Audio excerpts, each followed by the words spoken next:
Moussa ma bàyyi la nga door waxtaan bi. waaw merci Adji Koura tey nag ni nga ko waxee mooy Mansour Ndiaye lañ fi dalal moo nekk secrétaire général bu coordination démocratique des enseignants et formateurs du Sénégal EG. Ginnaaw bu ñu la nuyoo ñu fas yéene sóobu ci waxtaan bi ñu gis ni semaine bi ñu génn maanaam le mercredi lundi le 6 moo nekkoon ubbite école pour enseignants yi mercredi moo nekkoon ubbite école pour élèves yi alors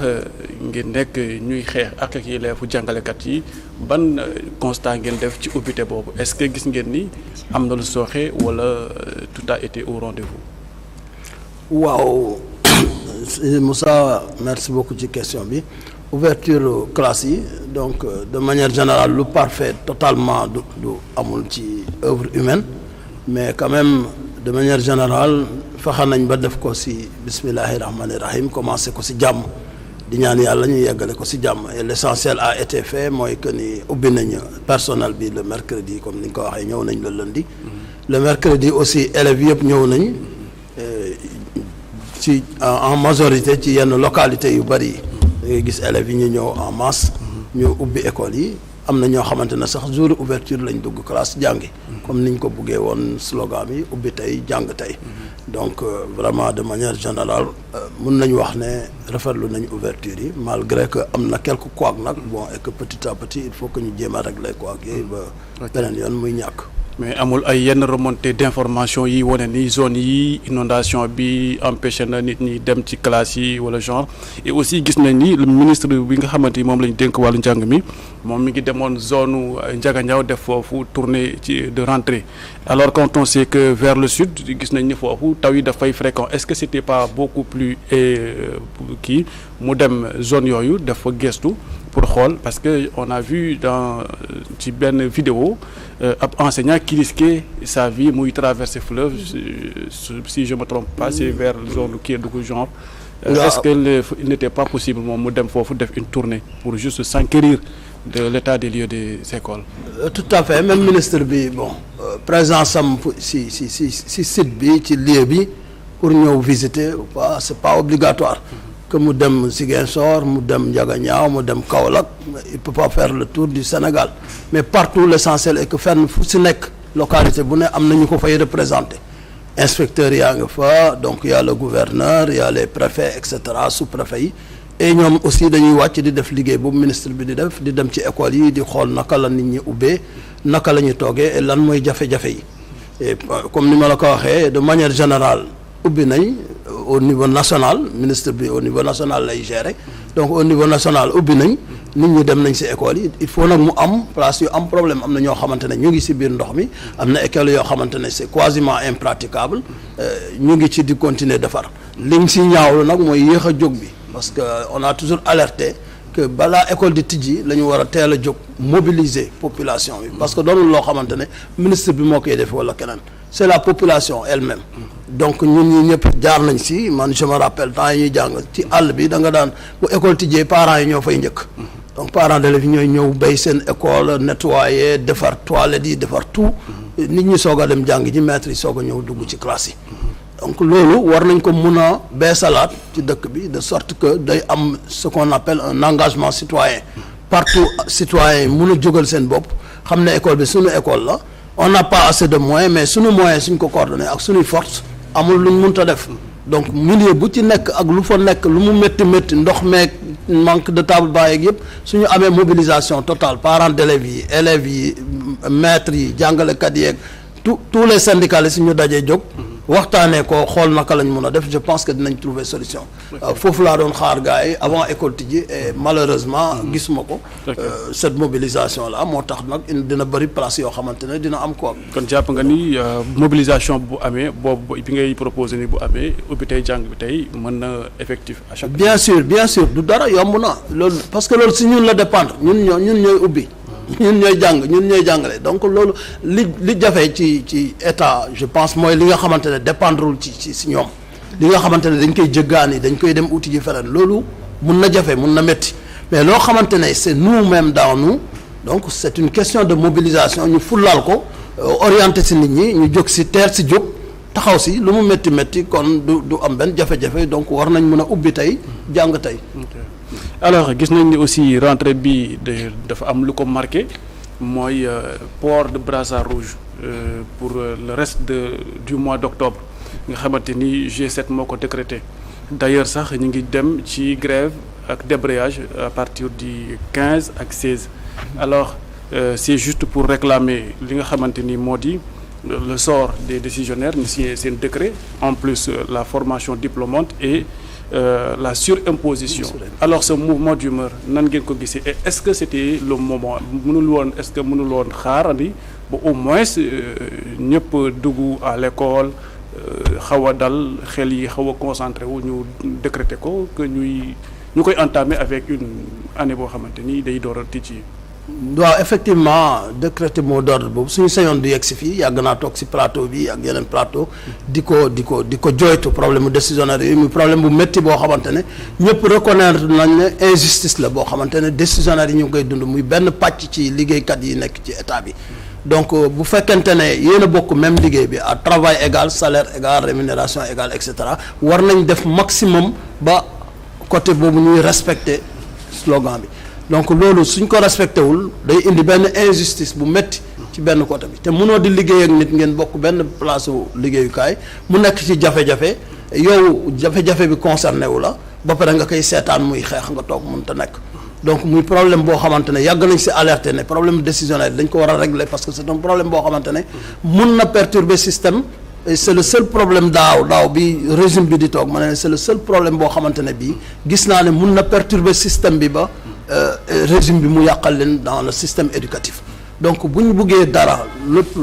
système bi am stabilité problème bu moom dañ koy régler élaguer ko parce que injuste la boo xam ne ñëpp a ci d'accord muy autorités yi muy syndicalistes yi muy enseignants yi ñoom ñëpp d'accord nañ ne c'est une injustice et qu'il faudrait corriger ça léegi naka lañ koy corriger nag toog nañ di muñ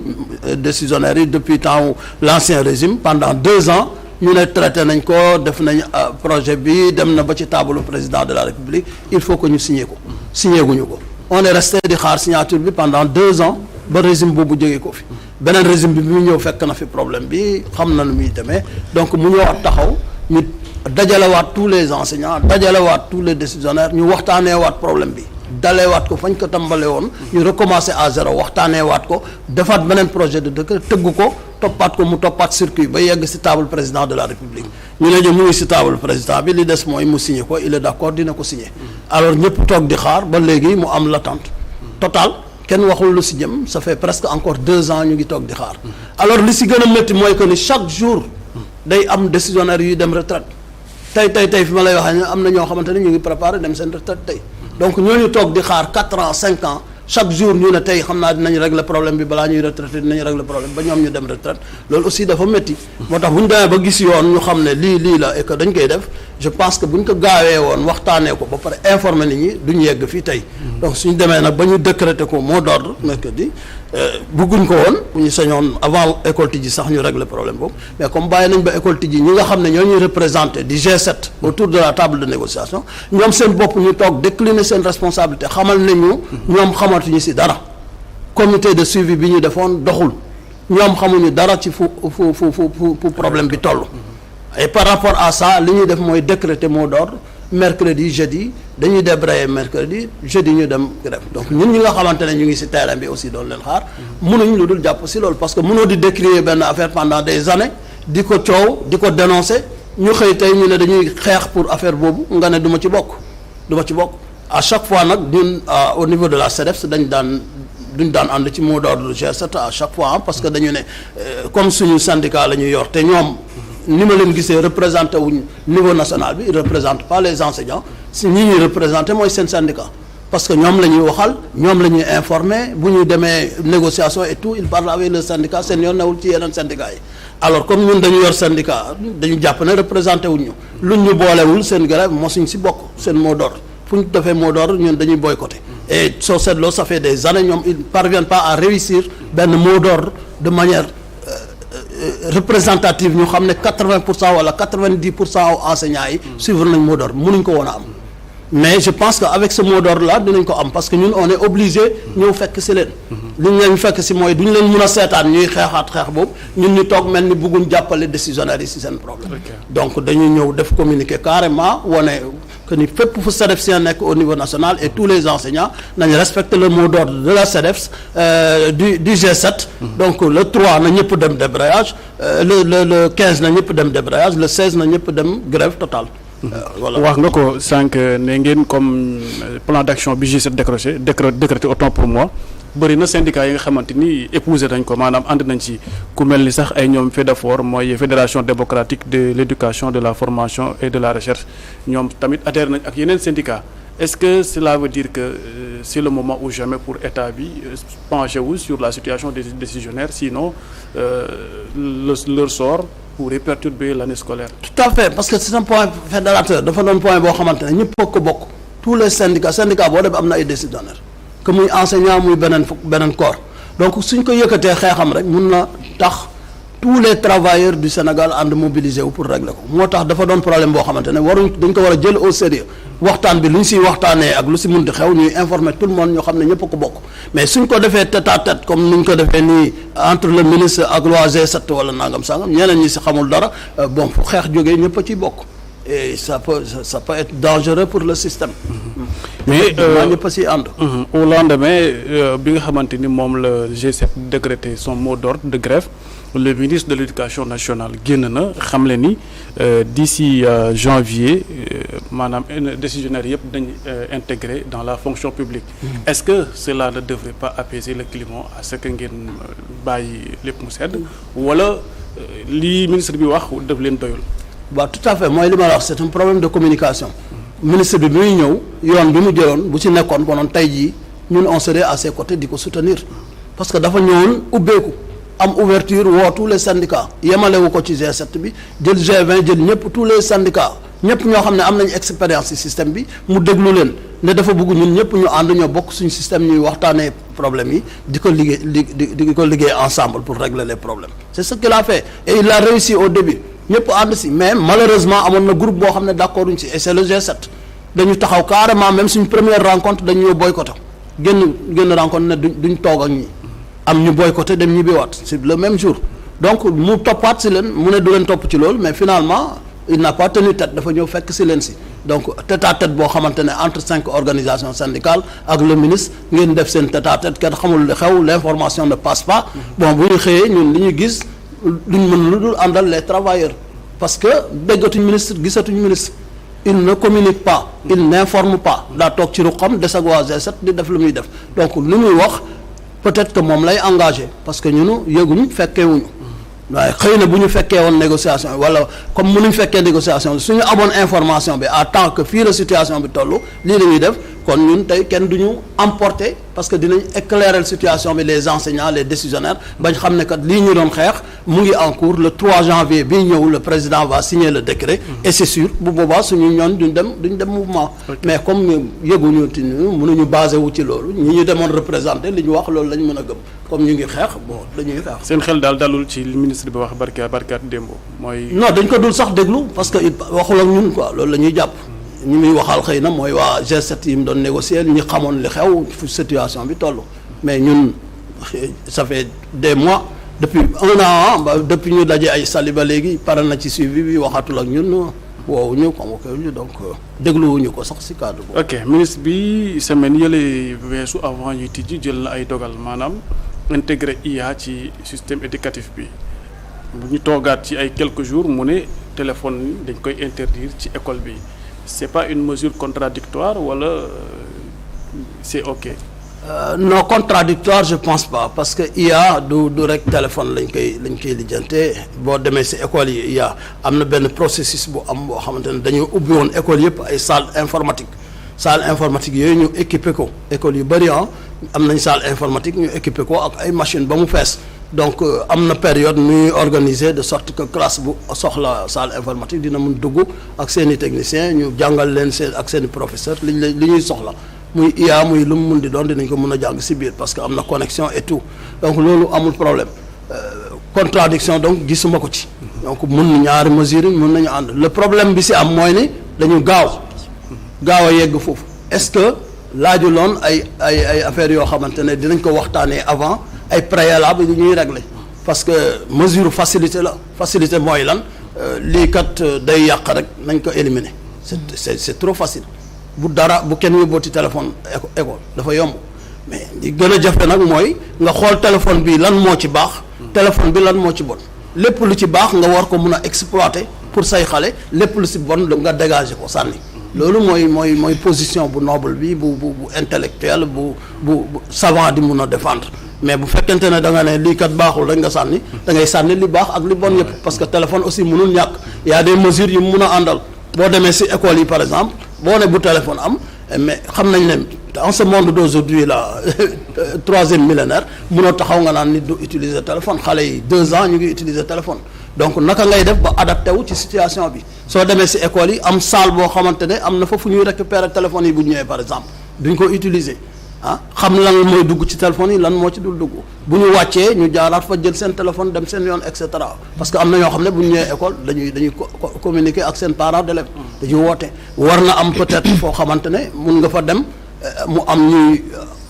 genre cabine téléphonique soo soxlaa sa doom nga mun a woote xam ba xam ci lan la nekk ñoom ñu tontu la ñoom ñu mun la ko jox et cetera mu ñëw wax ak yow donc c'est des mesures yoo xam ne war nañ ko mun a réfléchir ci installer ko avant ñuy aaye téléphone te malheureusement ça n'a pas été fait. mesure bi sànq yaa ngi koy wax nga ni mën na yomb intelligence artificielle bi ñu dugal ci programme yi étant donné que ñi ngi fi jooytu ba tey ay écoles yoo xamante ni seen salle de classe yi matul à sama que ñuy am ay classes yoo xamante ni dañ ko dédié pour informatique kese benn la boobu beneen bi mooy des fois informatique ci boppam da ngay dem ci salle bi mais machine yi ci boppam duñu marché est-ce que tamit loolu ministre bi mi ngi koy rendre. waaw day dugg ci gaawtu bi ma lay wax. c'est-à-dire dafa am doo xool ne lii baax na rek àdduna baa ngi doxee nii nañ doxee nii. da ngay xool yow fan nga ci toll par rapport ak àdduna bi. niveau bi yow say moyen yow sa possibilité yow fan nga toll. c'est-à-dire loolu ngay régler ba pare après nag léegi ngay avancer ndànk-ndànk et de manière globale. mais ñun depuis combien d'années dañuy dem ak vitesse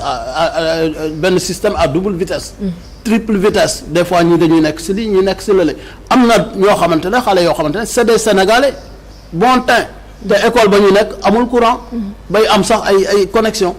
amul courant amul dox amul connexion mënul am machine amul tous léegi nag nga ñëw benn école fële à biscuiterie wala nangam installé say machine ba mu rafet defar ba mu baax ministre bi ñëw taxaw ñu ne voilà léegi intelligence artificielle c'est officiel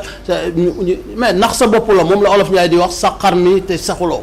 yaa ngi nax sa bopp amul njëriñ da ngay xool lan mooy réalité bi sur le terrain ak lan laa ci mën a def nit ñaa ngi 100 comment faire man ba ma jógee 1 même bu ma demee 5 def naa un bon après dem 10 dem 15 ba may yegg 100 fu ma fa yeggul fu ma yem ma xam ne fii laa yem mais bu de manière générale nit ñaa ngi 100 naa dem 100 amul njëriñ te loolu la ñuy def nii actuellement boo tëbee nga naan ay IA intelligence artificielle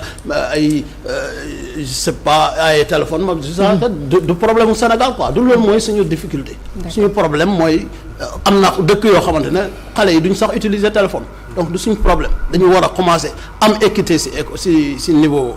éducation fu xale yi nekk ñu yemale ñëpp xale ba nekk Casamance xale bi nekk Tamba ki nekk Matam ki nekk Saloum ñoom ñëpp ñu yem ak gone gi nekk Dakar c'est ça l'idéal léegi nag loolu si la ñu war a jëm mais à triple vitesse ñi nekk ca kaw ñi nekk ci suuf je pense que amul njëriñ te loolu la ñuy def moo tax it mesure bu ñu jël dans un premier temps état dina si redéployer ay force am taxaw wane ne lii lu baax le ñëpp applaudir doon wane wu après bof mu daanu si suuf du am njëriñ du dem. ok ñu gis ni pacte de stabilité sociale signé woon nañ ko le surlendemain yéen ngeen xëy ne ay mouvement d'humeur par-ci par-là est-ce que vous n'êtes pas en train syndicat d'enseignants yi d'une manière générale ne sont pas en train de bafouer ce pacte social qui a été signé? Non, du tout parce que pacte social bi ça a été signé avec les centrales. Pourquoi ñu jaawale centrales yi ak les syndicats les organisations syndicales am na organisation syndicale yoo xam ne bokkuñ ci benn centrale am organisation syndicale yoo xam ne même bu ñu bokkee ci syndicale sont libres seen dañu am seen ligne de conduite boobu kenn mënu leen imposer leneen donc pacte ba ngay signé ak les centrales c'est avec les centrales yooyu ça n'a rien à voir ak organisation syndicale yi donc engagé wuñu lié wuñu mënuñu tax a dem grève mënuñu tere dem grève ñun ñun pacte boobu ça ne nous engage pas donc amul dara lu ñu fi bafoué donc ce mouvement d'humeur c'est un mouvement d'humeur d'avertissement. le quoi mouvement d'humeur bi ngeen lancé li di ngeen di alerter wala. non c'est-à-dire nous on suit le dafa am benn mot d'ordre boo xamante ne ñu ñuy représenté di G7 moom la ñu lancé. alors ñu gis ne lii mën nañ ci profiter xeexal décisionnel parce que ñun daan nañ ko xeex di ko dénoncer on ne faisait que dénoncer alerter léegi nag bu ñu demee ba gis ñu koy xeex mënoo di dénoncer mbir di ko alerter nga toog gis ñu taxaw fa la ne dañ koy xeex ba pare nga ne doo jàpp ci xeex bi te mu leer ñu ne suñ jàppul ci xeex bi du sotti donc dañu war a ñëw jàpp ci pour mu sotti parce que gëm nañ ne décisionnaires yooyu dañu war a régler seen problème loolu tax ñu suivre le mot d'ordre et que fu mu ñu jëmee waat ëllëg aussi dañ koy suivre tant que ce problème là n'est pas réglé. ok donc SG amoon nañ mbégte loolu dalal la ci suñu plateau ngir waxtaan lépp li xamante mooy tuppee ci wàllu njàng mi ak njàngal notamment ubbite école bi ak aussi mouvement d'humeur yi nga xamante ni moom la ñu nemmeeku mu nekk en gestation ci milieu scolaire bi après seulement un jour de la rentrée quoi jërëjëf SG. jërëjëf maa lay remercier merci beaucoup alhamdulillahi rabbil alamin donc maa ngi remercier Adja Kuna donc bu fekkente ne wax dafa jafe nag da nga gis di nga laal ñii métti fii ak baat bu naqade bi yuuxu day mel ni da ngay mer mais maa ngi jéggalu lépp loo xamante ne si jaaru si yoon li ci rafet aussi ñoo xam ne borom bi moo ko rafetal. am na solo ñu ngi lay merci beaucoup d'avoir répondu à notre autorisme net benn 30 secondes